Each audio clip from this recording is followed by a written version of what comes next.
Olá, meu nome é Celina. Hoje eu vou estar falando um pouquinho sobre técnicas de nanoestruturação para fabricação de sensores e biosensores.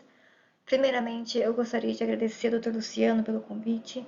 Fiquei extremamente feliz, né, pelo convite, pela oportunidade de estar contribuindo com o Congresso Digital de Nanobiotecnologia e Bioengenharia deste ano. Vou dar início então à minha apresentação. Bom, a minha apresentação de hoje, ela se baseia, né, em alguns trabalhos meus, né, trabalhos que eu publiquei ao longo da minha carreira acadêmica. Então, a mais recente, eu vou colocar aqui o apontador, é esse artigo de revisão que trata justamente do tema da apresentação de hoje, da minha palestra de hoje, que é as diferentes técnicas de fabricação de filmes nanoestruturados e aplicação em sensores e biosensores. Tá? Tem aqui esses outros capítulos de livro também baseados no mesmo tema. Tá? Fica o convite aí para vocês consultarem essas referências, caso seja do interesse de vocês. Então, basicamente, as três técnicas que eu vou tratar hoje são a layer by layer, ou camada por camada, ou self-assembly, né? Tem aí diferentes formas de falar dessa técnica. Depois a gente vai falar da técnica LB, né? Da Langmuir-Blodgett e Langmuir-Schafer, para fabricação de filmes ultrafinos também. E por fim, as técnicas baseadas em eletrodeposição, tá? Bom, então antes de a gente entrar propriamente nas técnicas de fabricação, eu queria falar primeiro sobre sensores, né? Para quem não sabe, para quem não é da área de sensores, um sensor é basicamente um dispositivo que transforma um sinal químico ou um sinal bioquímico, no caso de um biosensor, né? Em um sinal elétrico, um sinal eletrônico que a gente consegue tratar, consegue analisar, certo? O sensor é constituído basicamente de um sistema de transdução, né? Esse sistema de transdução ele une um método de detecção com um elemento de reconhecimento e é aí que entra os nossos filmes nanoestruturados. Né? Por exemplo, para um sensor eletroquímico, né, seria a união, então, de um equipamento, né, que permite medir, né, por exemplo, corrente ou potencial, né, e um eletrodo que está conectado a esse equipamento e esse eletrodo é modificado pelos nossos filmes nanoestruturados, tá? E basicamente o sistema de reconhecimento ele é importantíssimo para garantir a seletividade e a sensibilidade requerida para esse sensor. Bom, entrando então na nossa primeira técnica de fabricação, a técnica LBL, ou a técnica Layer by Layer, né? Também chamada de Self-Assembly. Eu coloquei essa primeira imagem, que basicamente ela resume como são as etapas de construção do filme nanoestruturado. Tá? A gente parte de um substrato carregado, né? Esse substrato, ele depende da aplicação que a gente pretende, tá? Por exemplo, para sensores eletroquímicos, a gente precisa de um substrato condutor, certo? Sensores óticos, elas têm que ter propriedades óticas necessárias, né? Então, o substrato ali da nossa escolha, ela tem uma carga superficial, certo? Supondo um substrato com carga superficial negativa, a gente imerge esse substrato numa solução de carga oposta, né? Então, o material vai se absorver na superfície por atração eletrostática, formando uma primeira camada. A gente passa por uma lavagem para remoção do excesso de material. Depois ele é imerso numa solução de carga oposta à primeira camada. Então, se a gente está com substrato de carga negativa, a primeira camada vai ser de um material carregado positivamente, a segunda camada vai ser carregado negativamente, e ele passa por uma lavagem novamente para remoção do excesso, formando uma primeira bicamada. Tá? Esse processo ele pode ser repetido N vezes, formando um filme multicamadas. Tá? Então, basicamente, o que se trata o LBL, né? É a absorção espontânea, né, de um material, no material de interesse sobre o substrato sólido, tá? Esse processo de imersão, ele pode ser um processo manual ou ele pode ser um processo mecânico, né, uma produção automatizada. A imersão automatizada, ela garante uma melhor reprodutibilidade, né, uma vez que a gente consegue controlar parâmetros como a subida, a velocidade de subida e descida desse substrato, tá?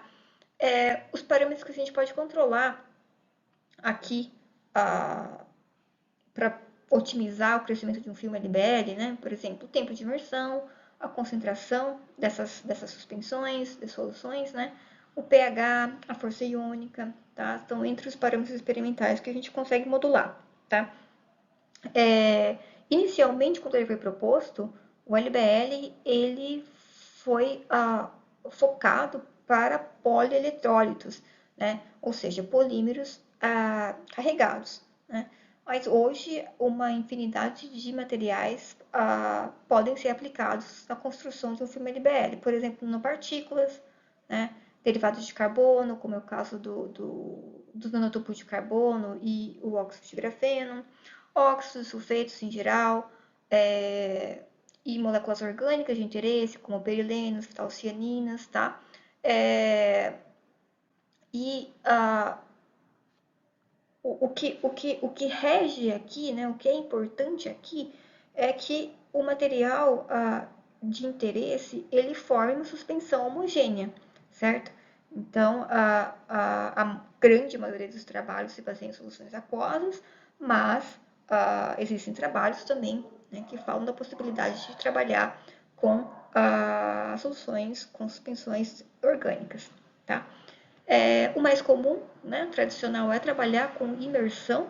No entanto, você pode construir filmes camada por camada, tanto por spray ou também no interior de canais microfluídicos, utilizando uma bomba peristáltica ou uma bomba de seringa, tá? Também é possível, tá? Bom, eu tenho aqui então um vídeo que é bastante simples, né, que ilustra a técnica de deposição LBL, que também é bastante simples, né? Então, basicamente, a imersão na primeira solução, ela passa por uma solução de lavagem para remoção de excesso, a absorção da segunda camada e depois a solução de lavagem novamente, tá? Então, esse processo pode ser repetido diversas vezes, formando um filme multicamadas. Né? Eu comentei bastante sobre interações, atração eletrostática, regindo o crescimento desses filmes LBL, mas materiais sem carga, né, elas também podem ser crescidas, tá, por essa técnica, porque existem outros tipos de interação que possibilitam esse crescimento, como por exemplo interações de Van der Waals, ligações de hidrogênio, né, o pp stacking, que é importante aí, principalmente para compostos do tipo derivados de grafeno, por exemplo, nanotubos de carbono, né? Podem ser crescidos baseados nesse tipo de interação. Bom, a situação mais comum quando a gente trabalha com um sensor, né, é um substrato planar, tá? No entanto, a técnica LBL, ela permite a formação de multicamadas em substratos de diferentes formas, como por exemplo fibras, né, ou até partículas, tá? Então, recapitulando o LBL é versátil tanto no sentido da forma, né, como eu acabei de mostrar para vocês, também versátil na aplicação de diferentes tipos de materiais. Né? Ela não precisa necessariamente ser carregada, por exemplo, outras interações podem agir, né, na formação desses filmes, então é uma técnica bastante versátil. E uma das principais vantagens que eu considero ali para o LBL é uma metodologia muito simples, né, e de baixo custo, né? Você não precisa de uma infraestrutura especial, né, para fabricar um filme LBL, né? E é uma técnica que te permite controle de espessura em escala nanométrica, né? Bom, esse é um artigo, né, meu em colaboração com o pessoal lá da UFSCar de Sorocaba, né, da época que eu fazia meu pós-doutoramento lá. Então, basicamente, a gente utilizou a técnica LBL para combinar diferentes materiais e ter a sinergia das propriedades desses materiais no resultado final, que era detectar o pesticida carbofurano, né, um pesticida de alta toxicidade. Então, a gente tinha em mente utilizar o óxido de grafeno, né, unir o óxido de grafeno com nanopartículas magnéticas e analisar o efeito da eletrocatálise para carbofurano. Tá? Então, para possibilitar a construção do filme de GO, de óxido de grafeno, a gente utilizou um polieletrodo positivo, o PDDA. Então, a gente fez as inversões sucessivas, depois a gente construir essas multicamadas, eu submeti esse eletrodo a um potencial de menos 1,2 volts contra referência de prata, colher de prata, para que a superfície, para que o filme, né, de GO reduzisse, né, o GO, a óxido de grafeno reduzido, e com isso melhorar as propriedades catalíticas. Tá? E depois disso, eu prossegui com um outro filme LBL, uma combinação de outros materiais ainda, que foram as nanopartículas magnéticas e de magnetita e o polieletrodo PSS, né? Como a magnetita tem carga superficial positiva, trabalhamos então com o PSS, que é um polieletrólido de carga negativa, tá?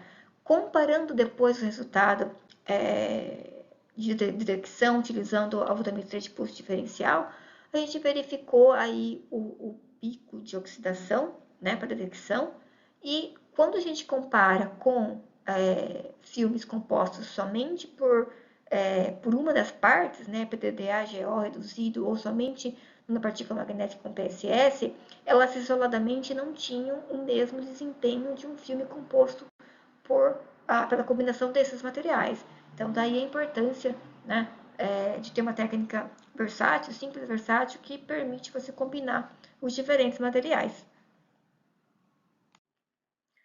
Bom, esse outro trabalho, ele é um pouco mais recente, né? Ele foi desenvolvido aqui na FCT, na Unesp de Presidente Prudente, onde eu atuo hoje. Ele fala da fabricação de um filme LBL, né? Composto por nanotubos de carbono e ftalcianina de níquel. Tá? São dois materiais já bem conhecidos por suas propriedades catalíticas, né, em sensores eletroquímicos. Né? Vou pegar aqui minha caneta novamente. Então, basicamente, como o nanotubo de carbono ele tem cargas negativas, né, elas são carboxiladas, ela foi primeiro estabilizada no polieletrólito PAH, né, um polieletrólito bem conhecido para quem trabalha com NBL, tá? Ela tem grupos amina, tá? Portanto, uma carga positiva. Então, primeiro a gente estabilizou no topo de carbono em PAH, para que ela fique com uma suspensão estável, né? E depois utilizamos a ftalcianina de níquel, que tem carga negativa. Então, nosso substrato ele foi imerso, né, sucessivamente nessas soluções para a fabricação do filme. Tá? Essa imagem de microscopia eletrônica de varredura, ela mostra a superfície do eletrodo completamente recoberta pelos nanotubos de carbono. Tá? E depois nós realizamos, então, os testes de detecção. Né? O nosso intuito era detectar o DIQUAT, desculpa. O paraquat aqui era o interferente do nosso trabalho. O paraquat hoje, ele está proibido, né? E ele vem sendo substituído aí com força pelo pesticida DIQUAT. Tá? Os dois têm propriedades muito semelhantes em termos de resposta eletroquímica, né? Por isso que o paraquat, a gente testou a detecção do DIQUAT contando com o paraquat como um interferente, porque a gente queria saber, né, se a gente ia ter problemas aí na detecção do DIQUAT na presença dele, tá? Então, essa primeira voltametria cíclica, né, ela mostra todos os nossos eletrodos com diferentes camadas, diferente número de bicamadas, né? Primeiro em eletrólito e depois na presença do DIQUAT. Então, a gente vê que tem um pico de oxidação bem discreto aqui, nesse potencial. Né? E foi esse potencial que a gente escolheu para a detecção, né? Utilizando agora um método mais sensível. A gente utilizou a voltametria de pulso diferencial, na qual a gente conseguiu detectar o DIQUAT, né? Mesmo na presença do paraquat.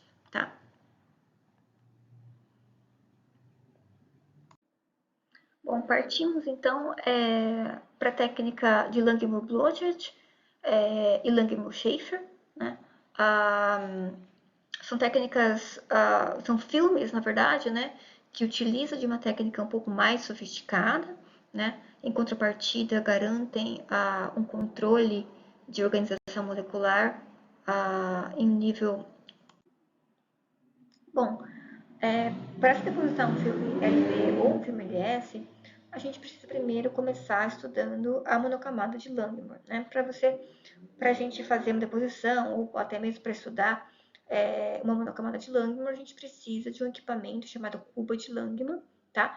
Ela é basicamente composta por um recipiente de Teflon, na qual a gente completa esse recipiente com uma subfase, em geral aquosa, tá? Essa cuba de Langmuir ainda tem duas barreiras móveis que vão promover a compressão, né, da monocamada de interesse aqui na interface ar-água, né, ou seja, a interface entre a subfase e o ar. Tá? Essa balança ainda é composta por um sensor, tá? Um sensor de tensão superficial, e é ele que vai fornecer as informações do que está acontecendo na superfície durante a compressão. Tá? A cuba também é composta por um dipper, tá? Que vai basicamente fazer o controle da descida e da subida do substrato sólido, onde a gente quer fazer a deposição do filme LB. Tá? Então, essa balança eu falei para vocês, né? Ela mede a tensão superficial da subfase aqui, né? Na verdade, não da subfase, né? Dessa interface. E o que acontece? A gente consegue monitorar, então, a pressão de superfície em função da posição da barreira, ou em função da área da cuba ou da área por molécula, tá? Então, quando a gente espalha a nossa molécula, essa molécula, em geral, está solubilizada no solvente orgânico volátil, né? Porque a gente quer que esse solvente vá embora, a gente não quer que esse solvente faça parte do nosso filme, né? Então, é importante esse solvente ser volátil. Temos aqui uma representação de moléculas anfifílicas, tá? A condição ideal, né, de uma monocamada ideal e de uma isoterma ideal como essa ocorre com moléculas anfifílicas. Então, essa bolinha amarela representa a cabeça polar dessa molécula anfifílica, enquanto o travessão preto indica a cauda apolar dessa molécula, tá? Então, quando a barreira está completamente aberta ou ela está ainda no início da compressão, tem muito espaço, né, para poucas moléculas. Então, as moléculas elas estão ali todas dispersas, representando uma fase gasosa, tá? Na qual a compressão aqui ela não provoca uma mudança na tensão superficial significativa. A gente está na fase gasosa.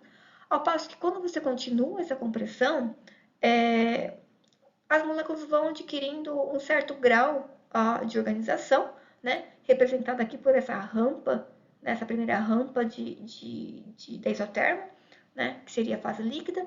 E se você ainda continua a comprimir essa monocamada, a gente vai atingir um ponto, né, de fase condensada, né? Uma fase de alta organização, tá? Então, em geral, é a parte mais íngreme aqui da isoterma, tá? Se você continuar comprimindo ainda além dessa fase, vai chegar um momento que você vai acabar colapsando a sua monocamada, né? Tendo sobreposição das suas moléculas, indicada aqui por esse ponto número 4 aqui, né? Que é o colapso da sua monocamada, tá? Então, em geral, a gente quer depositar nosso filme quando ela está numa forma organizada, né? Então, a isoterma que vai dizer para a gente qual é a pressão ideal para a transferência desse filme, né? Então, aqui nesse caso, seria em torno de 40 mililitros por metro, né? Então, o que eu vou falar agora para o meu software, né? Para a minha cuba de Langmuir? Olha, eu quero que quando você comprimir a minha monocamada até 40 mililitros por metro, você estabiliza a barreira e eu vou descer e subir o meu dipper para a deposição do meu filme LB, certo? Bom, gente, lembrando que o estudo da isoterma, né, da compressão das barreiras e do estudo da isoterma, ela é ah, muito importante antes de você iniciar a deposição do seu filme, tá? E para cada material, para cada novo material, esse estudo tem que ser feito de forma muito minuciosa, né? Para a gente estabelecer os padrões mais adequados para a deposição de um filme, tá? É, eu tenho aqui um vídeo, né, que vai mostrar a deposição para vocês. Então, aqui nesse caso, a monocamada já está formada na interface ar-água, né? Então, a gente inicia a descida e a subida do substrato. Bom, e o que diferencia um filme LB de um filme LS? Basicamente, é a forma com que acontece o contato do substrato sólido, né, com a minha monocamada. Então, no caso do filme LB, esse contato ele é na vertical, certo? E no caso do filme LS, a gente faz um contato do substrato, né, a face do substrato na horizontal com a monocamada. Quando se trata de um filme LB, a gente pode ter ainda algumas diferenças, né, nas configurações de filme que a gente pode obter, tá? Então, no caso do filme do tipo Y, né, o substrato ele começa submerso na cuba e ele vai depositar a sua primeira camada na subida, né? E depois a gente segue promovendo descidas e subidas, né, até a formação aqui das multicamadas, e o filme tem então essa configuração tail to tail aqui, ou head to head, né, que a gente fala. Outros tipos de filme também são possíveis, o tipo X, por exemplo, né, o filme ele só vai se depositar na descida, tá? Então o substrato começa em cima, então ele desce, tá? É para depositar a primeira camada, e para você depositar a próxima camada, você tem que descer novamente o substrato para formar essa configuração, né? Nesse caso, head to tail. E o Z, o tipo Z é o oposto do tipo Y, ele vai depositar somente na subida, tá? Então a gente tem essas três configurações diferentes. Bom, nesse trabalho aqui, os autores trabalharam com a fabricação de filmes LS de óxido de grafeno, tá? Esse óxido de grafeno, eles testaram somente o óxido de grafeno puro, né, na interface ar-água, e também na presença de um surfactante, que é o ODA, né? E quando eles fizeram essa comparação da superfície depois da deposição do filme, eles perceberam que na presença do surfactante eles conseguem filmes muito mais menos espaçados, né? As folhas de grafeno elas ficam muito mais juntinhas do que quando na ausência do surfactante. Então, esse tipo de estudo bastante importante, né, para otimizar a fabricação de dispositivos e sensores em geral, utilizando a técnica de LB ou LS. Aqui no caso, um filme também utilizando a LS é, de um filme de nanotubo de carbono. E ele basicamente investiga, né, a deposição desses filmes em diferentes pressões, tá? Então ele faz diferentes pressões e ele coleta esses filmes e estuda a morfologia desse filme. E olha que interessante, quando ele faz uma deposição nessa primeira compressão, né, ele também forma um filme, mas os nanotubos de carbono eles estão emaranhados, estão desorientados. Ao passo que, se ele continua a compressão da barreira, faz uma deposição aqui já em pressões mais altas, ele consegue alinhar, né, ele consegue um filme com os nanotubos já alinhados. Né? Isso é um controle em um nível bastante preciso, né? Bastante bacana para quem trabalha com dispositivos. Bom, então pontuando aqui só que uma das principais vantagens, né, da técnica LB e LS é o controle de espessura. Né? Você consegue controle de espessura a nível molecular e também um controle na organização molecular. Tá? A técnica LB e LS também permite a formação de filmes híbridos, né, misturas. Esse exemplo anterior do nanotubos de carbono, na verdade é uma mistura do nanotubos de carbono com polímero condutor, que é a polianilina, desculpa, então você consegue formar filmes híbridos, misturas de materiais, consegue também trabalhar com multicamadas, né? Você pode fabricar algumas camadas de um determinado material e depois continuar fazendo filmes de outro material sobre esse mesmo eletrodo, tá? Bom, esse é um trabalho meu, né, desenvolvido lá na UFSCar de Sorocaba durante meu pós-doutoramento. Então, basicamente, tratava do estudo de diferentes funcionalizações para se fabricar um imunossensor. Né? Então, o imunossensor você precisa ter o anticorpo. Nesse caso, eu tinha o anticorpo mobilizado na superfície do meu sensor de ouro e verificar então a interação entre o anticorpo mobilizado e o antígeno em solução. Tá? Então, diferentes funcionalizações foram testadas. Tá? O tradicional, que seria através de uma monocamada automontada, né, uma molécula orgânica aqui que permite a ancoragem do anticorpo. E eu testei também camadas funcionalizadas com óxido de grafeno. E como que eu mobilizei o óxido de grafeno sobre a superfície do sensor? Né? Tanto através de uma monocamada automontada, quanto através da técnica de LB. Tá? Então, primeira coisa, né, como eu disse para vocês, fazer o estudo, né, das isotermas. Então, primeiramente, eu testei diferentes volumes de óxido de grafeno.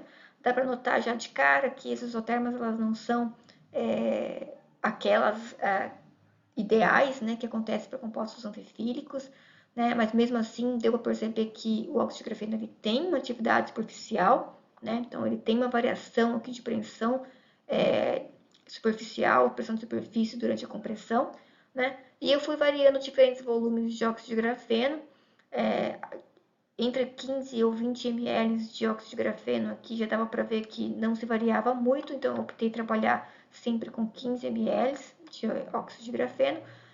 Vale lembrar também que o óxido de grafeno ele interage, né, com a água, ele é polar, então a gente acaba perdendo bastante material para a subfase, tá? Mas como eu disse, né, como ela tem atividade superficial, a gente consegue ainda depositar ela na forma de filme LP, tá? Então, eu testei a deposição em dois pontos diferentes de pressão de superfície, 15 e 30 mililitros por metro. E o que deu para verificar é o seguinte, né? Que quando a gente depositava os filmes em 30, né, uma pressão maior, a gente tinha um filme, uma camada um pouco mais espessa, né, sendo depositada, mas principalmente por conta de dobras e rugas mesmo da folha de grafeno quando ela se depositava para o eletrodo, né, para o nosso substrato sólido. Então, essa pressão, né, é bastante importante na hora da gente modular, né, a nossa monocamada, a camada que a gente quer transferir para o substrato. Né? Por fim, depois a gente verificou que a presença do óxido de grafeno conseguia aumentar a quantidade de anticorpo que era imobilizado na superfície do sensor, né? E também depois a gente verificou que a resposta do sensor também era melhorada. Bom, esse trabalho ele foi desenvolvido pela Vitória, né? Ela trabalhou com filmes de Langmuir, de DPPC, que é um fosfolipídio, né? E ela utilizou esse DPPC para fazer as membranas impressas, né? O nosso alvo de detecção era o ácido de metileno, então na hora de fabricar esse filme LB, ela colocou o ácido de metileno na subfase, né? E também o PAH, que é um polieletrólito positivo. Esse polieletrólito era importante para que possibilitasse a construção de várias camadas de fio LB. Tá? Então, quando ela comprimia essa membrana de PVC, ficava então com o pH e as moléculas de ácido de metileno, digamos aí no meio dessa membrana de PVC. Né? Então, através essa aqui é uma imagem simulando essa membrana, tá? Com as moléculas de acetilmetileno, e após várias ciclagens eletroquímicas, a gente conseguia remover o acetilmetileno da membrana, deixando ali os buracos, digamos ali, impressos específicos para receberem e identificarem o acetilmetileno no momento da detecção, né? Então, essa é uma caracterização para mostrar, então, basicamente, a deposição das diferentes camadas do filme LB, né, contendo o acetilmetileno, e depois a ciclagem eletroquímica, que é mostrada aqui, né, mostrando que não havia mais acetilmetileno depois da remoção por ciclagem eletroquímica. Tá? Depois disso, a gente utilizou esse filme para fazer a identificação aí seletiva do acetilmetileno. Conseguimos chegar aí a concentrações relativamente baixas, né, 10-7, de acetilmetileno usando a técnica de pulso diferencial, tá? Entramos então na última técnica, né, que é a técnica de eletrodeposição. A gente utiliza então para a deposição de um filme eletrodepositado um sistema eletroquímico de 3 eletrodos, na qual a gente tem o eletrodo de referência, um contra-eletrodo e o eletrodo de trabalho, que é o eletrodo que vai ser recoberto com o filme, tá? Tem diferentes técnicas que possibilitam a deposição desse filme, né? A gente pode fazer uma varredura de potencial, né, por uma voltametria linear ou cíclica. Basicamente, a gente aplica uma rampa de potencial, né, e vai verificando se existe picos de corrente de redução ou oxidação, né, que vão possibilitar a deposição desse filme, tá? A deposição pode ser também, se não por varredura de potencial, ela pode ser uma deposição potenciostática, né, no potencial fixo. Então, basicamente, primeiro a gente faz um estudo de voltametria para identificar os potenciais que permitem a deposição dos filmes e depois a gente fixa esse potencial de deposição potenciostática por determinado tempo, tá? A deposição também pode ser galvanostática, que é aquela em que você fixa, né, uma exigência aí de corrente elétrica, tá? E também pode ser aplicada a determinado tempo, tá? A deposição também pode ser por pulso, né? Ela é a menos comum, mas você trabalhar com pulso em vez de aplicação de um potencial de uma corrente constante, isso minimiza o efeito de geração de gases, né? Evolução de oxigênio, de hidrogênio, que acaba promovendo muitas vezes a remoção, descolamento do filme, né? Tem uma série de variáveis, né, que você pode controlar para ter também o controle sobre a deposição do filme, que é a magnitude da corrente ou do potencial que se aplica, né, a concentração do precursor, do seu sal precursor, ou até mesmo dos diferentes sais que você usa como eletrólito, o tempo de reação, a temperatura, né, ou a metodologia de deposição que você escolher são parâmetros que são controláveis. Para exemplificar, eu escolhi esse slide, né, um trabalho que estudou a deposição de um filme de ouro, tá? Basicamente, ele, como toda eletrodeposição, ela se inicia com um estudo de voltametria cíclica para conhecer os processos que estão acontecendo ali no seu eletrodo, né? Se a gente tem uma situação que utilizando 10 milimolar de sal de ouro, né, em um eletrólito de ácido sulfúrico 1 molar, tá? Se a gente partir aqui do zero e for polarizando o seu potencial, o seu eletrodo cada vez mais positivo, com potencial cada vez mais positivo, a gente vai ver aqui perto de 1.2, 1.1, alguns picos de oxidação, né, que se referem à formação de óxidos de ouro, né?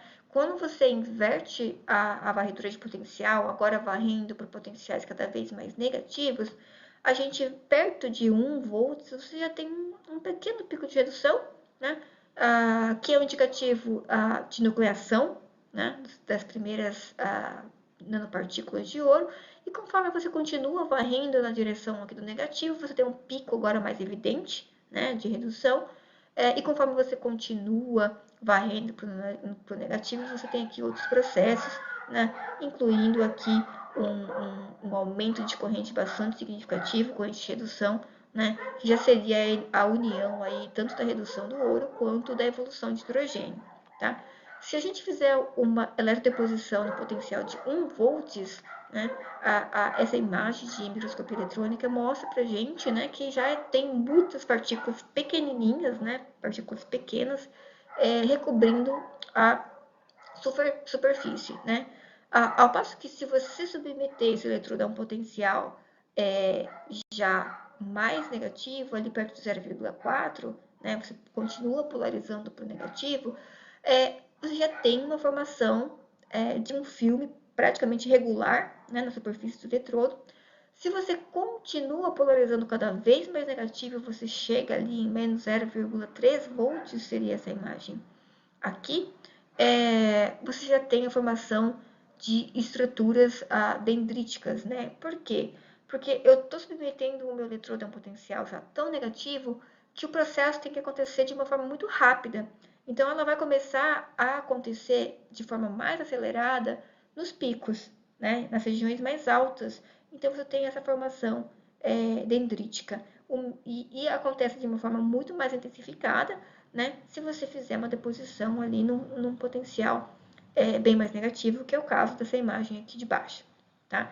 Então, para vocês verem que esses parâmetros podem ser modulados para a construção do seu filme.